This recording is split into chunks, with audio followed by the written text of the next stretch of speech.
Assalamualaikum warahmatullahi wabarakatuh. Selamat pagi teman-teman. Balik lagi di Nurina Tok Tok. Tapi kok ada yang berubah ya? Kok setnya beda ya? Ini aku lagi di mana sih? Batuk dulu ah. Jadi nih aku lagi ada di kamarnya anak gadis, tapi anak gadisnya lagi nggak ada. Ya udah kamarnya aja kita bajak gitu, ya kan? Terus ada lagi nih perubahan dari penampilan aku kali ini apa ya? Kalau teman-teman tahu? Iya benar.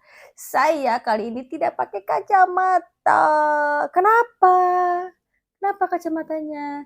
Karena kacamata saya tadi siang jatuh, saudara-saudara, dan nggak pecah sih, cuma ya agak gompel aja sedikit, jadi nggak nyaman lagi dipakainya ya. Tapi tenang aja, tidak apa-apa ya. Pokoknya apapun yang terjadi, saya insya Allah akan terus mengupload video khusus untuk teman-teman semuanya. Oke, dan kesempatan kita kali ini aku akan tok-tok mengenai lanjutan dari minggu lalu, yaitu sayang kita putus yuk part 2. Nah, jadi kan kemarin itu episode minggu lalu itu saya sudah tok-tok tentang 4 dari 8 ciri-ciri tanda-tanda hubungan yang sudah tidak bisa diteruskan ya. Jadi ya mau gimana lagi kalau sudah tidak bisa diteruskan. Apalagi what can you say selain sayang kita putus aja yuk, ya kan? Nah kali ini kita akan terusin tanda kelima sampai ke 8 ya. Tanda kelima adalah apa ya? Tanda kelima adalah, saya buka primbon saya dulu, adalah mengingkari tujuan. Nah, jadi teman-teman kebayang ya kalau misalnya teman-teman itu lagi menjalin satu hubungan yang sudah lumayan serius, ya kan? Terus udah gitu kita sudah punya tujuan yang sama.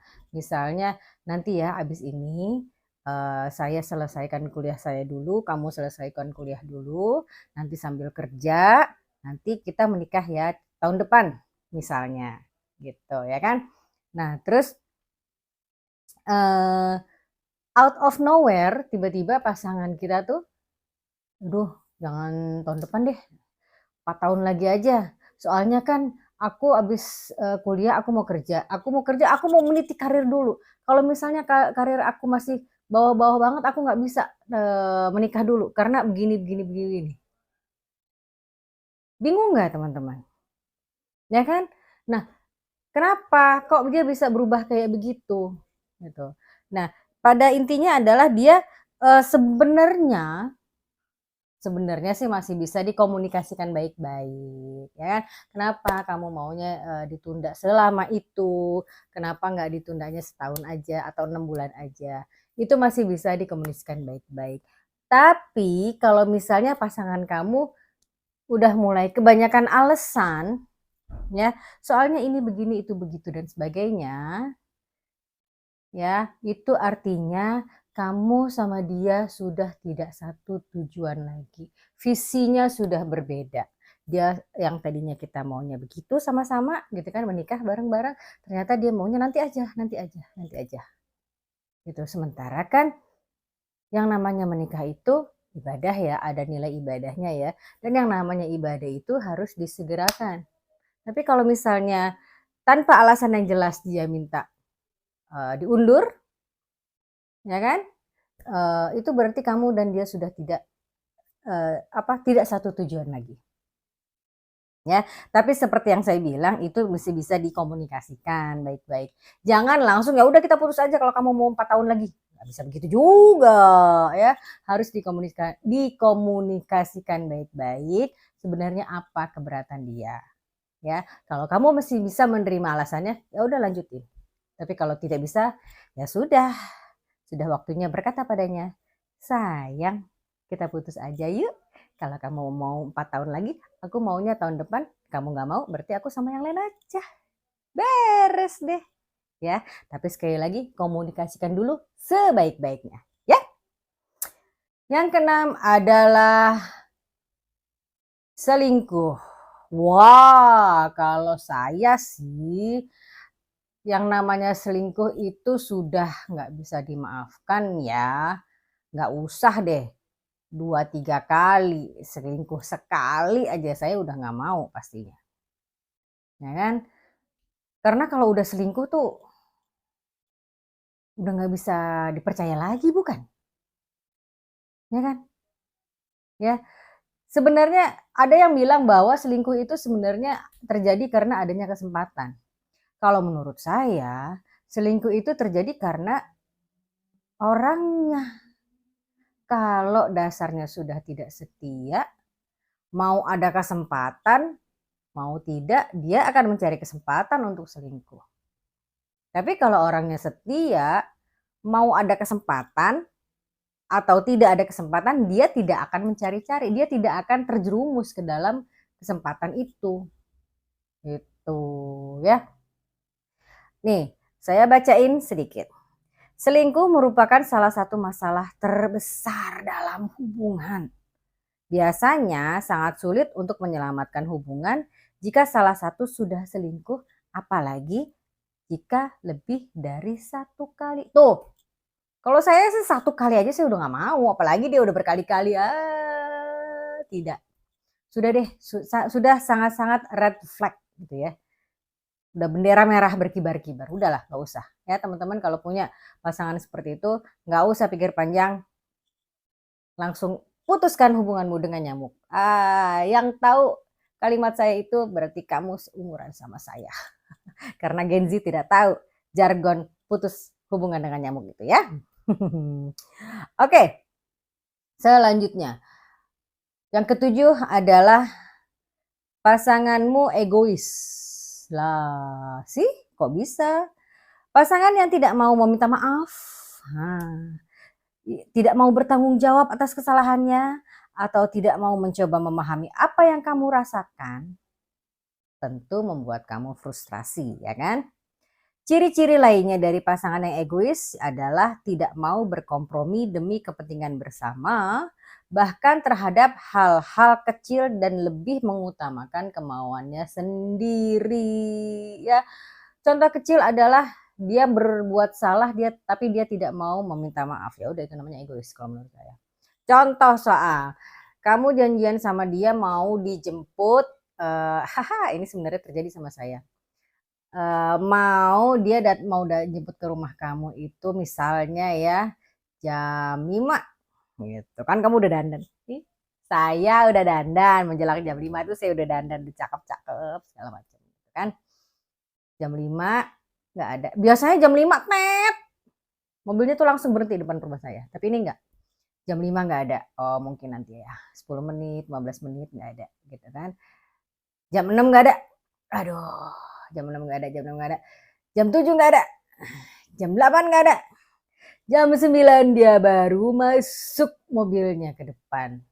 Coba, kalau menurutmu kesel nggak digituin? Ya kesel lah, ya kan? Dalam hati, ini orang nih egois banget nih, udah datangnya telat berjam-jam ya. Janji jam berapa, datang jam berapa gitu kan. Kok egois banget ya? Kita lihat apakah alasannya apa sampai dia seperti ini. Gitu kan. Terus dia turun dari mobilnya, dia ketemu saya, masuk ke rumah segala macam. Saya dengan judusnya. saya pasang muka jutek lah gitu kan. Terus tiba-tiba dia bilang gini, maaf ya saya telatnya telat banget. Soalnya tadi tuh disebutin tuh, tadi tuh pas mau berangkat ada begini. Mohon maaf saya tidak saya tidak ngabarin karena saya harus begini. Saya belum ngomong, dia sudah minta maaf dan dia sudah menjabarkan semuanya. Gitu. Dan saya tahu dia jujur, gitu kan, dia nggak bikin alasan, dia tidak ngarang-ngarang cerita, gitu. Dan nggak jadi deh saya bilang, sayang kita putus aja yuk, nggak jadi deh karena dia pertama mau minta maaf atas kesalahannya dan 2 bertanggung jawab atas kesalahannya, gitu ya. Tapi itu akan lain cerita kalau misalnya dia datang dia biasa-biasa aja, terus dia ngarang-ngarang cerita, dia udah mulai egois, nah baru deh kamu lancarkan itu kalimat andalan kita pada episode kali ini tuh, ya. Sudah cut off saja kalau ada orang seperti itu, ya. By the way, orang yang tadi saya ceritain, jadi suami saya sekarang. Asik. Oke, lanjut kita ke nomor 8. Ciri-ciri hubungan yang sudah tidak bisa diselamatkan adalah masalah keuangan. Kenapa? Bagaimana ini? Coba kita baca dulu ya. Masalah keuangan menjadi salah satu tantangan berat, terutama dalam pernikahan. Masalah-masalah seperti terlilit utang, kebocoran pengeluaran, kemunduran finansial, hingga kegagalan bisnis secara tiba-tiba bisa bisa memantik konflik yang amat serius dalam hubungan. Ya, sebelum saya jelasin, saya bacain lagi. Menyudahi hubungan adalah pilihan yang sulit dan berat, tapi jika kamu tak lagi berdaya dalam sebuah hubungan dan merasa jauh lebih dirugikan daripada merasa bahagia, lebih baik kamu segera mengakhirinya. Ya, khusus nomor 8 tadi, ini masalah keuangan. Ya, kita tidak bisa membohongi diri bahwa kemungkinan-kemungkinan seperti itu pasti akan terjadi. Ya kan? Kita yang tadinya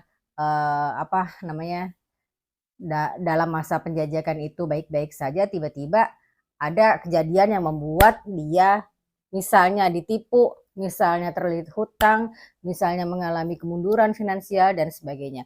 Seperti yang berkali-kali saya tegaskan bahwa kalau ada masalah, komunikasikan dulu sama pasangan. Ini kenapa bisa terjadi seperti ini? Apakah kamu ditipu atau apakah ada sebab-sebab lain? Itu yang pertama. Dan yang kedua, what will you do, hai pasangan, dalam mengatasi masalah ini? Ya, kamu dengerin dulu apa katanya, apa rencana dia, dan kamu pikirkan baik-baik. Kira-kira apakah saya bisa beradaptasi atau apakah saya bisa mendampingi dia dalam selama dia berusaha keluar dari masalah. Ya, ini jawabannya ada dalam diri kamu sendiri. Kamu tidak bisa minta minta jawaban yang benar pada saya, karena itu yang akan mengalami adalah diri kamu sendiri. Kamu tanyakan dulu pada diri kamu sendiri. Dia sudah punya rencana begini-begini. Masalahnya adalah ini, dia rencananya adalah begini-begini. Mampukah saya mendampinginya? Apakah dalam masa-masa mendampinginya itu, apakah saya akan merasa tertekan atau saya akan merasa bahagia? Ya, pasti akan ada masa-masa tertekan. Tapi kamu harus lihat di ujung sana itu tujuan kamu sama tujuan dia masih sama atau tidak. Gitu. Kalau masih sama, silahkan diteruskan. Tapi kalau misalnya tujuan masih sama tapi kamu tidak mau untuk mendampinginya selama dia belum keluar dari masalahnya, kalau kamu mau putuskan hubungan, boleh-boleh saja, itu semua terserah kamu. Ya, jadi pikirkan baik-baik sebelum bilang, sayang, kita putus yuk, khusus di poin ke-8 ini, ya. Oke, sudah semua, sudah 8 tanda hubungan tidak baik yang harus diputuskan. Terima kasih atas perhatian teman-teman semua. Ya, teman-teman, kalau teman-teman punya teman lagi yang ada dalam fase seperti ini, boleh kok bagikan link ini kepada teman-teman itu, kepada teman kamu itu. Aduh nih, kalau udah mulai terlalu semangat ngomongnya suka salah-salah. Ya, atau kalau kamu punya ide atau saran, Kak tolong dong bahas tentang masalah ini gitu, nggak apa-apa, boleh silakan tulis di kolom komentar. Nanti insya Allah saya akan riset dan akan upload videonya untuk teman-teman semua. Dan jangan lupa video baru akan insya Allah akan tersedia setiap hari Senin jam 5.25 waktu Indonesia Barat. Ya, jam setengah 6 pagi. Jadi begitu mata buka, melek, sholat subuh, nonton deh video saya. Ya, tapi jangan lupa ada banyak shorts, video-video shorts yang akan saya upload setiap hari. Setiap hari jam berapa? Sama jam 5.25 juga ya. Oke, terima kasih atas perhatian teman-teman semua. Insya Allah kita akan bertemu lagi di Nurina Tok Tok minggu depan. Assalamualaikum warahmatullahi wabarakatuh. Thank you for watching Nurina Talk Talk.